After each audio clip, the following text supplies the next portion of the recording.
Hello students, now today we are going to learn empty tags. Let me tell you first what is empty tag. Empty tag is a tag which help us to, or we can say which are not used in pairs. As you can see, I have used here HTML tag, head tag, title tag, body tag, paragraph tag. All these tags are used in pairs. You can see I have closed head tag here, title tag here, body tag at the last. So you can see these are all container tags or non-empty tags. Now today we are going to learn two empty tags. These are HR and BR. So all of you are familiar with BR. BR actually help us to break a line. First let me show you the output of this page. Suppose I have already created a page with few lines. As you can see on the desktop on the screen, two lines I have written. Now suppose I want to make some changes. I want to bring this line success. From here I want to bring it on the next line. As you know very well, web browser ignores all types of spaces. It understands only tags.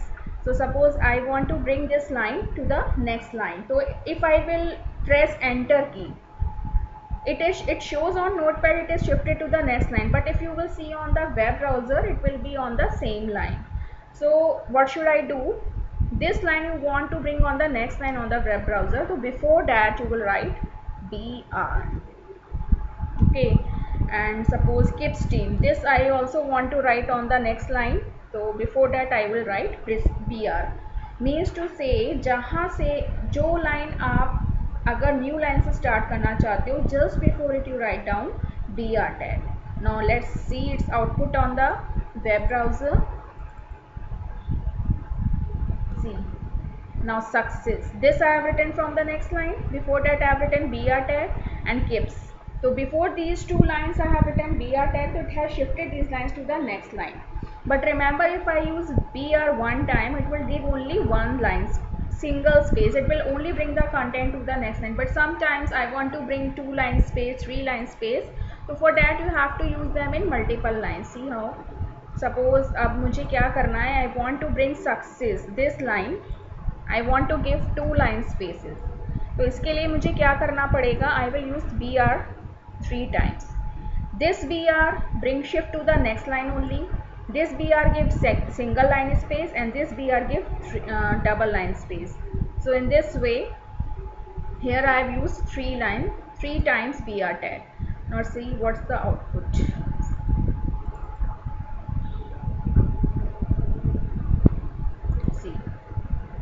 तो जो एक BR tag था उसने सिर्फ उसको next line में shift किया था, लेकिन मैंने उसके बाद जब दो BR टैग्स और यूज़ किए तो it has given the space of two lines. So in this way we can use BR tag. Now we are going to learn HR tag. HR tag, let me tell you, it has two functions. It help us to display a line and it also help us to break a line. अब जैसे फीड के बाद मैंने क्या किया, suppose always remember, after this I want a line break. So what I do, I just write HR. Okay, now you will see it will do two work. How? It will break a line. अब ये देखिए, don't ask के पहले ये जो remember है इसके पहले मैंने HR टैग दिया, इसके बाद HR टैग दिया था. तो इसने क्या किया, automatically don't ask lot to guide your food steps को नेक्स्ट लाइन में शिफ्ट कर दिया और एक लाइन डिस्प्ले कर दी. So HR tag also helps us to break a line and to display a horizontal line. Now we are going to discuss its outputs.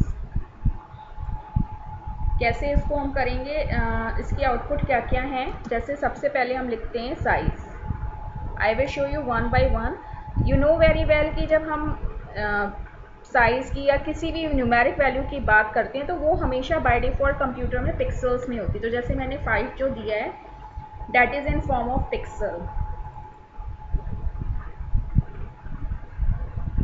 ये देखो, ये साइज इसका थोड़ा सा कम लग रहा है, मैं इसको और बढ़ा देती हूँ जिससे आपको क्लियर हो जाए कि इसमें एक्चुअली है क्या. सपोज मैंने 15 कर दिया. साइज एक्चुअली क्या करता है, it increases the thickness of a line. You can see and it displays the horizontal line in 3D.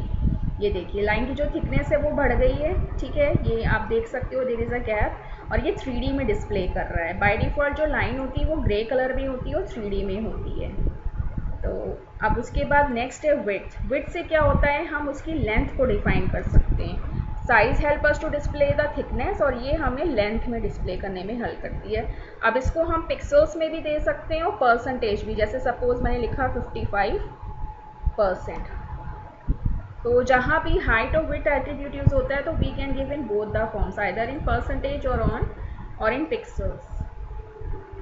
ये देखिए, तो ये जो लाइन है आप देख सकते हो बाय डिफ़ॉल्ट सेंटर में आ रही है। ये कैसे पता चलेगा, जब हम विड्थ देंगे तो बाय डिफ़ॉल्ट लाइन हमेशा सेंटर में आती है, और आप इसकी देख रहे हैं लेंथ भी छोटी हो गई है। ठीक है, so in this way we can define the width. उसके बाद अगर आपको इसकी अलाइनमेंट चेंज करनी है तो राइट डाउन अलाइन। ऐसे अब बाय डिफ़ॉल्ट तो ये सेंटर में ही आ रही है, लेफ़्ट कर दिया, फिर मैंने कलर लिख दिया।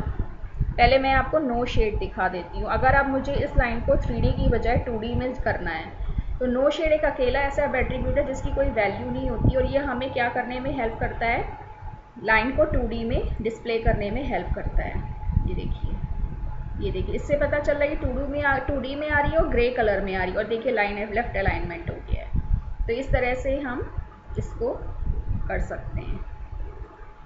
उसके बाद अगर आपको इसको कलर देना है तो कलर हम इसको कुछ भी दे देंगे। सपोज मैं डिस्प्ले करना चाहती हूँ ग्रीन कलर में,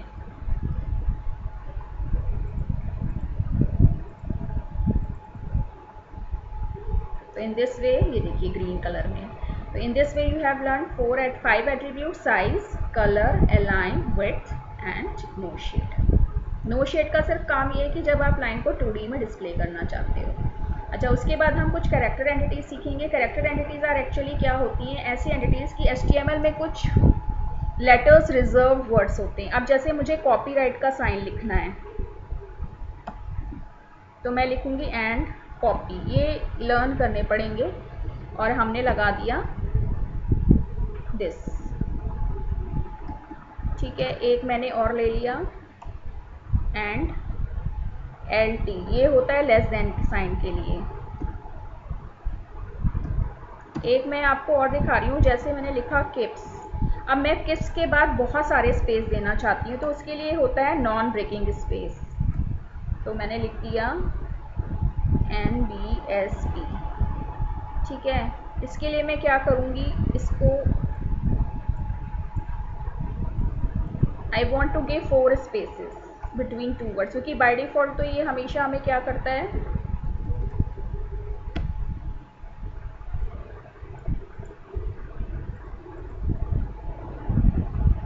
मैं 4 स्पेस दे दिए। अब आप देखिएगा, फिर मैंने लिखा पब्लिशिंग। अब इन देखिएगा इन तीनों का क्या यूज़ है, मैंने इसको सेव कर दिया। ये ऐसे रिजर्व वर्ड्स होते हैं जो सिर्फ HTML के लिए होते हैं, तो उनको हम ऐसे लिखते हैं। और कुछ वर्ड्स ऐसे होते हैं जो आपके कीबोर्ड पे भी अवेलेबल नहीं होते हैं, जैसे कॉपीराइट का साइन है। बहुत सारे ऐसे सिंबल्स हैं जो नहीं अवेलेबल होते, तो उनको हम कैरेक्टर एंटिटीज़ की फॉर्म में लिख सकते हैं, और ये हमेशा ये देखिए ये कॉपीराइट का साइन आ गया। ठीक है, ये हमने लिखा है एम्परसेंड से, ये सिंटेक्स आपको लर्न करने पड़ेंगे। ये लेस देन का साइन आ गया। अब किप्स और पब्लिशिंग के बीच में देखिए 4 वर्ड्स का स्पेस आया है। जैसे नॉर्मली जब हम स्पेस नहीं देते हैं तो ये इतना ही स्पेस आ रहा है, लेकिन अगर हमें 2 वर्ड्स के बीच में ज़्यादा स्पेस देना है तो हम उतनी बार NBSP को लिखेंगे। ये आपको मैं दिखा देती हूँ, जैसे मैं जितने ज़्यादा स्पेस देना चाहती हूँ मैंने उतने ज़्यादा दिए हैं। NBSP आपको उतनी बार लिखने का, एक NBSP जो है सिंगल स्पेस देता है। ठीक है, तो ये इतना स्पेस इंक्रीज हो गया।